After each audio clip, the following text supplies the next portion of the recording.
Hello everyone, Marathi recipes with ऋतुजामध्ये तुमचं स्वागत आहे। आज मी तुम्हाला इथे मार्केट स्टाईल मँगो आईस्क्रीम कशी बनवायची हे दाखवणार आहे।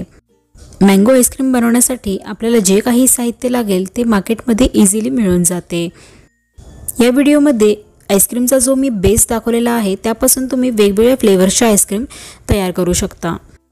तर चला मग आपण रेसिपीला सुरुवात करूयात। सगळं साहित्य आपल्याला मेजरिंग कपनी मोजूनच घ्यायचे आहे।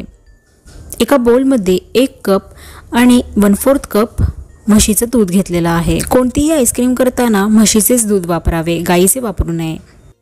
आता यामध्ये मी 1/4 कप साखर घातलेली आहे। आईस्क्रीम जर तुम्हाला गोड आवडत नसेल तर साखरेचं प्रमाण यापेक्षा कमी ठेवू शकता। त्याच्यानंतर 1/4 कप मिल्क पावडर आणि हाफ टेबलस्पून कॉर्नफ्लोअर घातलेला आहे। कॉर्नफ्लोअर आपल्याला जास्त घालायचं नाहीये, फक्त हाफ टेबलस्पून वापरायचा आहे। तर हे सगळं साहित्य आपण विस्करच्या मदतीने एकजीव करून घेऊयात। याच्यामध्ये काही गुठळ्या वगैरे राहता कामा नयेत। आता हे जे मिक्सचर आहे ते आपण एका पॅनमध्ये घेऊयात। पॅन आपल्याला गॅसवरती ठेवायचा आहे आणि आता हे दूध आपल्याला एक 6 ते 7 मिनिटं तरी गरम करून घ्यायचं आहे। म्हणजे उकळी येईपर्यंत मध्यम आचेवरती आपल्याला हे सतत हलवत राहायचं आहे। सतत हलवलं म्हणजे दूध खाली लागणार नाही।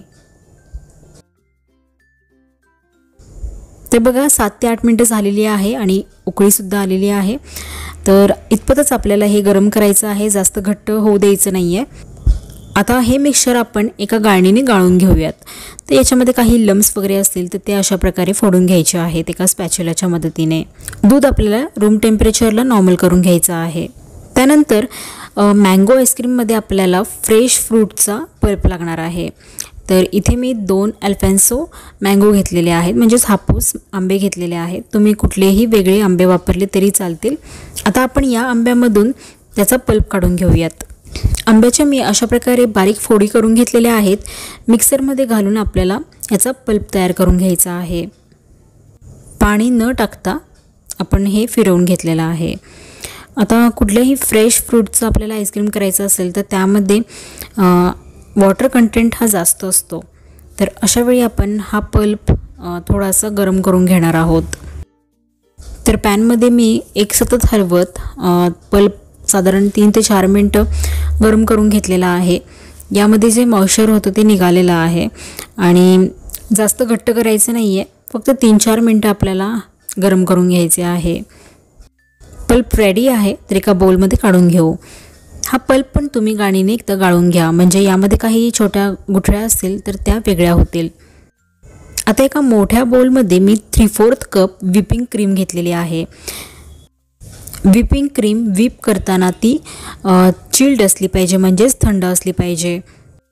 आता एक 4-5 मिनिटासाठी आपण ही क्रीम बीट करून घेणार आहोत। तर एका बीटरने आपण ही प्रक्रिया करायची आहे।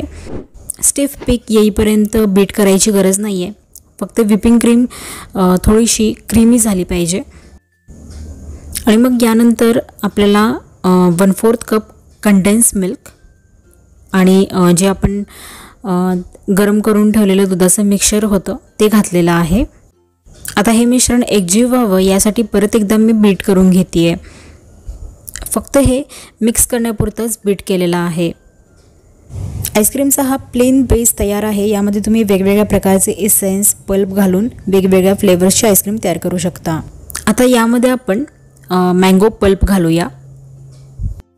तसेच आईस्क्रीमला एक छानसा मँगो कलर यावा यासाठी मँगो इमल्शनसुद्धा वापरणार आहे। तर 3-4 ड्रॉप मी मँगो इमल्शनचे घातलेले आहेत। आता आपण हे सगळं साहित्य स्पॅच्युलानेच मिक्स करून घेऊ। तुम्ही बघू शकता की या मिक्सचरला कलर किती सुंदर आलेला आहे। आता एक कुठल्याही साईजचा कुठल्याही शेपचा एअरटाईट कंटेनर घ्यायचा आहे आणि त्यामध्ये हे मिक्सचर टाकायचं आहे। आता इथे गार्निशिंगसाठी वरून तुम्ही आंब्याचे छोटे काप टाकले तरी चालतील आणि क्लिंग रॅप पेपर किंवा फॉईल पेपर लावून याचं झाकण लावू शकतात। तसेच आपल्याला आता हे एक 6 ते 7 तासासाठी डीप फ्रीज करायचं आहे, म्हणजे फ्रीजरमध्ये 6 ते 7 तास चांगली सेट होते। आणि दुसऱ्या दिवशी आता आपण आईस्क्रीम सर्व करायला घेऊयात। पल्प थोडासा शिजवून घेतल्यामुळे यामध्ये आईस क्रिस्टल्स तयार होत नाहीत। तुम्ही याचं टेक्स्चर बघू शकता, एकदम छान आलेलं आहे आणि टेस्टलासुद्धा एकदम मस्त तयार होते. थोडीशी टुटी फ्रुटी मी वरून टाकलेली आहे, ड्रायफ्रूट्स टाकू शकता. तर एकदम क्रीमी अशी आपली ही मँगो आईस्क्रीम घरच्या घरी बनवून तयार आहे. मग अशा पद्धतीने तुम्ही मँगो आईस्क्रीम तयार करून बघा. आणि आजची तुम्हाला ही रेसिपी आवडली असेल तर लाईक आणि शेअर करा, चॅनलला सबस्क्राईब करून ठेवा. भेटूयात आपण अशाच नवीन रेसिपीसोबत. Till then take care, bye.